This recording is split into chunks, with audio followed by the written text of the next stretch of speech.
클래스 TV의 정보 전문 리포터 클래스입니다. 혹시 최근 들려오는 자영업 줄폐업, 건설사, 줄도산, 대형마트마저 회생 절차 같은 뉴스를 보고 정말 심각한 불황이 왔나 하고 고민 중이신가요? 곳곳에서 4월 위기설이 제기되며 국내 경제에 빨간불이 켜졌다는 보도가 연일 이어지고 있습니다. 오늘은 홈플러스의 회생 절차부터 건설업계의 한파, 그리고 정부 지자체의 대책과 앞으로의 전망을 서술형으로 정리해 보겠습니다. 조금 걱정스러운 소식이지만 현실을 정확히 알아야 슬기롭게 대비할 수 있겠죠? 1. 홈플러스. 왜 법정 관리에 들어갔나? 국내 대형마트 2위의 추락. 국내 대형마트 2위로 손꼽히는 홈플러스가 최근 기업 회생 절차 법정 관리에 들어갔다는 건 업계에 큰 충격으로 받아들여지고 있습니다. 2015년 사모펀드 MBK 파트너스가 무려 7조 원대에 인수했던 홈플러스는 인수 후 막대한 차입금을 안고 시작했죠. 여기에 코로나19로 인한 소비 패턴 변동, 온라인 이커머스의 급격한 성장 등이 겹쳐 영업 손실이 누적되었다고 합니다. 인수 차입 부담 플러스 이커머스 경쟁. MBK 파트너스가 홈플러스를 인수하면서 7조 원대 중 5조 원가량을 홈플러스명의 대출로 충당한 것으로 알려졌는데 그 이자 부담과 원금 상환 압박이 계속된 것이죠. 동시에 쿠팡, SSG닷컴 등 이커머스가 빠른 속도로 시장을 잠식해 오프라인 중심인 홈플러스가 제대로 대응하지 못했다는 평가도 있습니다. 결국 단기 신용 등급이 떨어져서 미정산 사태 가능성까지 언급되자 선제적으로 회생 절차를 택했다는 후문이에요. 협력사 직원 불안, 신용도 하락. 법정 관리에 들어가면 원칙적으로 채무 상환이 유예됩니다. 홈플러스는 임직원 급여, 협력사 대금은 정상 지급하겠다고 하지만 시장 신뢰도는 타격이 불가피하고 추가 투자 확장도 어렵게 될 우려가 있죠. 협력업체도 심리적 불안감이 클 수밖에 없습니다. 금융권에선 담보 가치가 5조 원 정도이니 자금 회수에 문제 없다고 하지만 브랜드 이미지 손실은 부정적 요소로 남습니다. 건설사 줄도산 중소 중견업체가 위험. 신동아건설 삼부토건 안강건설 이어지는 법정관리. 건설업계도 상황이 심각합니다.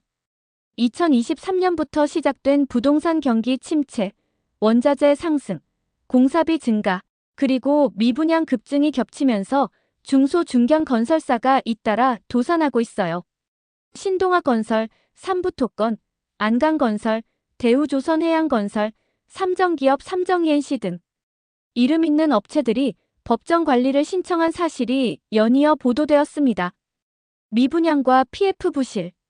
현장 전문가들은 미분양 주택이 7만 가구를 넘었고 준공 후에도 팔리지 않는 악성 미분양이 2만 가구가 넘는다는 게 큰 부담이라고 지적합니다. 분양이 안 되면 건설사는 공사비를 회수하지 못하고 부동산 프로젝트 파이낸싱 PF 보증 책임이 현실화돼 부채가 급증합니다. 이미 건설사들의 PF 우발 채무가 30조 원대를 넘겼다는 분석이 있어 시장이 쉽게 회복하지 못하면 줄도산이 실제로 나타날 가능성이 높다는 게 우려스러운 대목입니다. 대형 건설사는 자산 매각. 대형 건설사도 안심할 수 없습니다. 롯데건설이 사옥 매각을 검토하거나 SK에코플랜트와 GS건설이 폐기물 수처리 자회사를 매물로 내놓은 것은 현금을 더 확보해 혹시 모를 유동성 문제를 미리 대비하는 행동이라는 해석이 많습니다. 아직 연쇄도산까지 갈 정도는 아니라고 해도 경영이 쉽지 않다는 건 분명해 보이죠. 3. 자영업자 연체율 증가, 4월 위기설 재점화. 자영업자 대출 3개월 이상 연체 35% 증가. 또 한 가지 심각한 지표는 자영업자 연체율 증가입니다. 소매 판매액이 2.2% 감소해 2003년 카드 대란 이후 최대 하락폭을 기록했다니 매출이 떨어지면 그 충격은 고스란히 자영업자가 짊어지게 되잖아요. 결국 대출 이자를 내지 못해 3개월 이상 연체로 이어지는 분이 급증하는 상황입니다.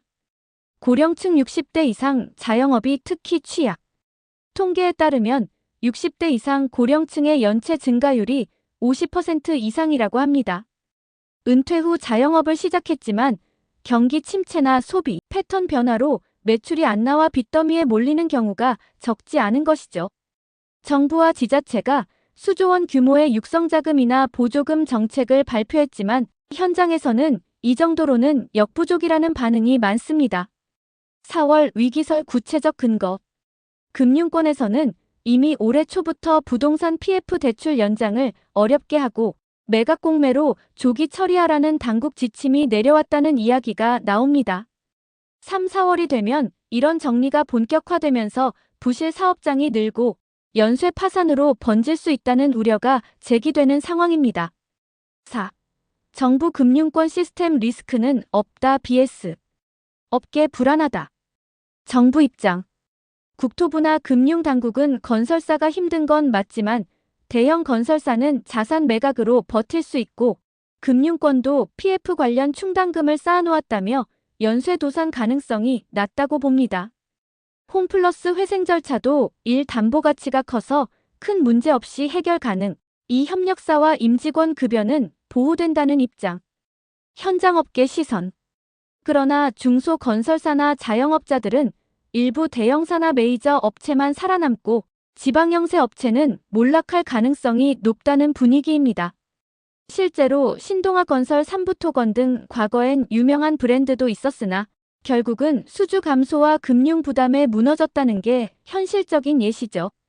유통업도 홈플러스는 제도권 금융의 보호를 받겠지만 그 아래 협력사나 납품업체들은 피할 방도가 마땅치 않습니다. 향후 전망과 대처 방안. 단기 대책 vs 장기 구조 개선. 정부가 건설업계에선 LH를 통해 지방 미분양 주택 3천 가구를 매입해주는 방안을 내놓고 자영업 대상 대출 보증 지원책도 발표했지만 업계는 이 정도로 해결 안 된다. 세제 혜택 등 강력 조치가 필요하다고 말합니다. 문제는 재정 여력이 얼마나 있는지, 그로 인한 부채 증가도 무시할 수 없다는 점이죠. 금리 인하가 부동산 소비에 얼마나 긍정적일지. 경기를 살리려고 금리를 내리면 환율이 오르고 외국 자본이 빠져나가며 장기적으로 부정적 영향을 줄 수 있다는 지적이 큽니다. 일각에서는 금리 인하가 고가 부동산 가격을 다시 올릴 뿐 실질적인 중소건설사 자영업자 구원책이 되기 어렵다고 주장합니다. 기업 개인 차원의 대비.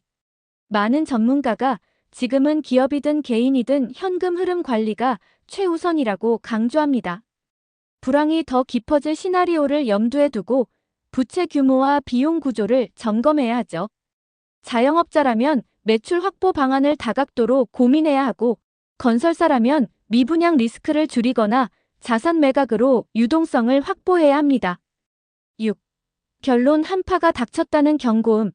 어떻게 받아들여야 하나? 요즘 홈플러스 회생과 건설사 줄도산, 자영업, 연체율 급등 소식이 동시에 터지면서 정말 경제가 얼어붙고 있다는 느낌을 받게 됩니다.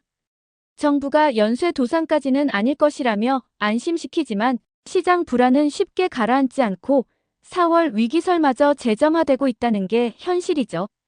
이럴 때일수록 개인이나 기업 모두 과도한 낙관도 과도한 공포도 피하는 균형 잡힌 접근이 필요합니다. 혹시 모를 최악의 시나리오를 염두에 두면서 비용, 절감 현금 확보, 매출 채널 다변화 같은 생존 전략을 준비해야 한다는 게 전문가들의 공통된 조언입니다. 클래스 TV에서는 앞으로도 이런 경기 흐름과 정책 대책, 부동산 유통 금융 시장 이슈를 꼼꼼히 전해드릴 예정입니다. 영상이 조금 무거운 내용이었지만 현실을 정확히 파악해야 올바른 대응이 가능하니까요. 유익하셨다면 좋아요, 구독, 알림 설정 꼭 눌러주시고 주변에도 공유해서 함께 대비합시다. 전 다음에 또 더 알찬 정보로 찾아오겠습니다. 마클래스